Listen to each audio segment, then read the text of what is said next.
All right, everybody. I'm Logan Alec. I'm a CPA, and this is my stimulus update for Sunday, October 25th. And I'm speaking to you with a broken heart. If you saw the last 15 seconds of Game 4 of the World Series last night, you know exactly what I'm talking about. But you know what? It was a great game up until the end. I guess if you're a Rays fan, you think it was a great game all the way through.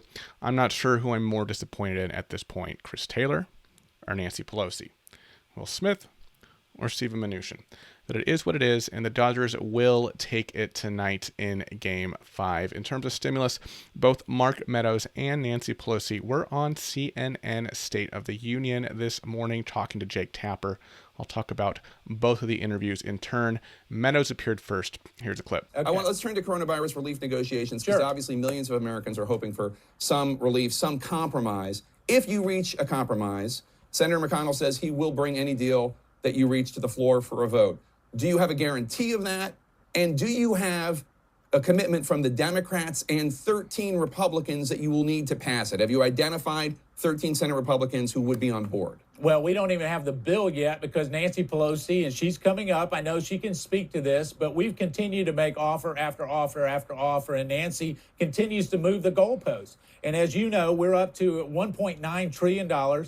I personally have talked to the leader multiple times. I've talked to senators multiple times. And at the end of the day, it was the Democrats just last week who said that they weren't going to support a $500 billion deal. So they said no to some relief. But you guys are up to $1.9 trillion. And I'm just asking, have you identified the, like, obviously, when the deal happens, we're all optimistic that Mnuchin and Pelosi are going to be able to come up with a compromise. Do you have a commitment from McConnell that he'll bring the bill to the floor? And have you identified the Republicans that you want to vote for it? And have you gotten commitment that they will? Well, obviously, we've identified those Senate Republicans most likely to vote for it. But We're not Nancy Pelosi. We're not going to vote or opine on a bill and pass it before we've read it. And so we need to make sure that we actually read the bill. We haven't gotten an agreement. I do have a commitment from Leader McConnell that if we get an agreement, he's willing to bring it to the floor and get it passed. But the Democrats, again, I want to stress this, Senate Democrats had the opportunity to send relief to the American people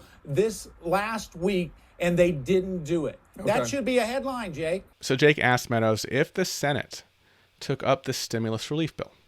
Does Meadows know if there would be 13 Republican senators in favor of it? We've covered the reason for that number 13 before. So Tapper asked Meadows if there'd be enough Republican support in the Senate to pass a stimulus bill. And Meadows, he gave a pretty good answer, right? He said, hey, we haven't even seen the bill yet, right? So that makes sense. How could he know if enough Republican senators will vote for the bill if they haven't even seen the bill yet? However, Meadows did say that the White House has identified the Republican senators most likely to vote in favor of a large stimulus bill. Is Trump working them behind closed doors? I'm not sure. We haven't really heard anything about that. But Meadows did confirm that the bill is up to $1.9 trillion at this point. We've heard that number last week. And of course, Meadows continued to blame Pelosi for moving the goalposts in terms of stimulus negotiations. He talked about the Republican skinny bill as though that was anything to be taken seriously. Takeaway here, though, it sounds to me like Mark Meadows, kind of reading between the lines, is saying that the White House is working certain Republican senators in order to hopefully convince them, when we finally see the final bill, to vote in favor of it to push it through the Senate. All right, now on to Nancy Pelosi's interview.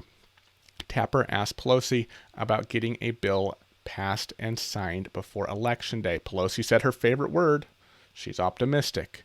She has been using this word so much, right? And it's strange because we're so close to the election, yet she's still claiming to be optimistic about a bill being passed and signed before Election Day. It almost feels like a flip of the script. I really have to wonder here what the whole purpose of her 48-hour deadline was last week. Her deadline initially sounded quite firm. You know, we need to get a deal done in the next 48 hours. In order for a bill to be passed and signed before Election Day. Those 48 hours came and went, and then she kind of made it sound like, well, you know, I didn't mean that a deal had to be finalized and completely done.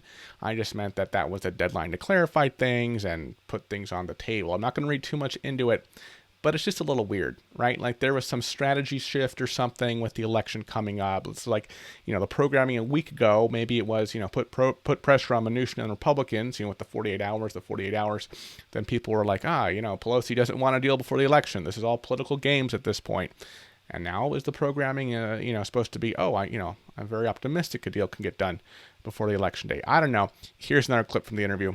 So we know that the White House has moved closer to your position on lots of issues: coronavirus testing, contact tracing strategy, unemployment benefits, local government. Excuse me, they haven't yet. That's what we're waiting for. We're waiting for the final. Well, so they said they would, and you're waiting to see it on paper. They haven't yet. And also, same thing. They keep moving the goalposts. They every time they say we move the goalposts, that means they're projecting what they did. But let's just, let's be hopeful. We're 9 days before an election. Yeah. We're trying to unify the country, and one way to do it is to come together to crush the virus. So this is interesting here. We thought that last week Pelosi and Mnuchin had more or less put to bed the disagreement surrounding testing language. Because remember, beginning of last week, what were they talking about? They're talking about testing language, tracing language, right?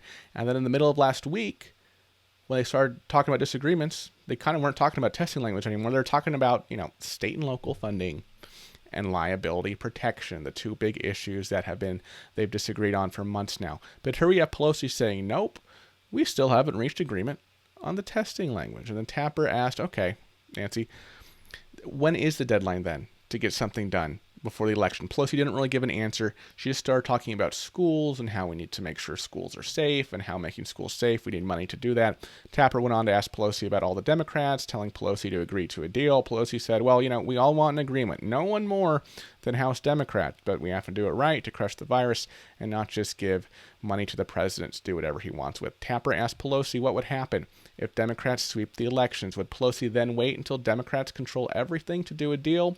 Or would she continue working with the lame duck Republicans in the meantime? Pelosi said, of course, she would continue working to get a deal done as quickly as possible because the sooner the better. She said a bill could be put through the House this week. I think that's incredibly optimistic, to use Nancy's language, but it's up to Mitch to put it through the Senate. Again, I'm not holding my breath, right? Of course, I am holding my breath for a Dodgers W tonight. That is my stimulus update for today. Thank you so much for watching, and I will see you in the next video. Bye-bye.